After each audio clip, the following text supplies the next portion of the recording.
Hi Fanshawe, I'm Melissa with the Interrobang, and tonight I have the pleasure of chatting with Logan Staats before he performs at the Outback Shack.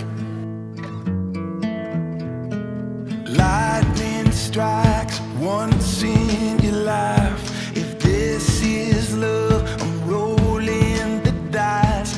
And how are you feeling about performing tonight at Fanshawe? I'm happy to be here. I'm really happy to be here. Dan Kennedy, the Indigenous Recruitment Officer, is a really good friend of mine, so I'm coming in just to play for everyone, and I'm just happy to be here, And then because this event is put on by the Fanshawe Student Union, as you mentioned, the Indigenous Center, why is it so important that you came tonight? For me, it's really important to connect with the Indigenous students especially.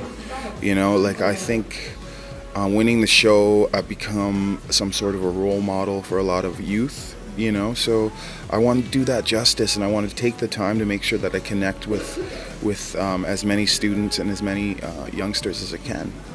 And how would you describe the style of your music?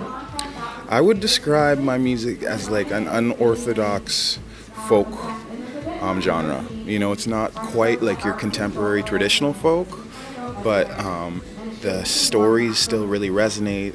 They're really simple chords and simple kind of musically, and the lyrics and the content inside the songs is where I think they really shine. And obviously one big part of your musical journey was CTVs The Launch. Can you describe a little bit how it was to be on the show and of course winning as well?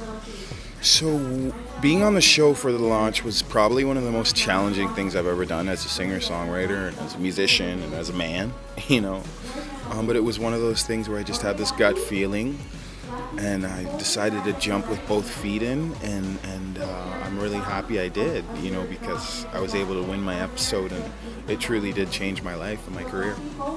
And how would you describe when you're, being coached by Shania Twain, as well as being in the presence of Scott Borchetta? So most nerve-wracking moment of my life, and I would kind of compare it to like that feeling of right before going on a really scary ride or a scary roller coaster, and Shania Twain was my very first crush, so walking into the room, her and Scott being there, like I was so nervous to the point I couldn't even really construct proper guitar chords, but I remember after just a little bit of actually getting to meet them and knowing them personally, they actually were brought this comforting kind of family vibe, and it just helped me to kind of deliver the Lucky Ones the way that I did. And I know you're going to be performing a bit more throughout the rest of the year, but what's next for you? So what's next for me is a new single, which will be out before the new year. I'm thinking around Christmas.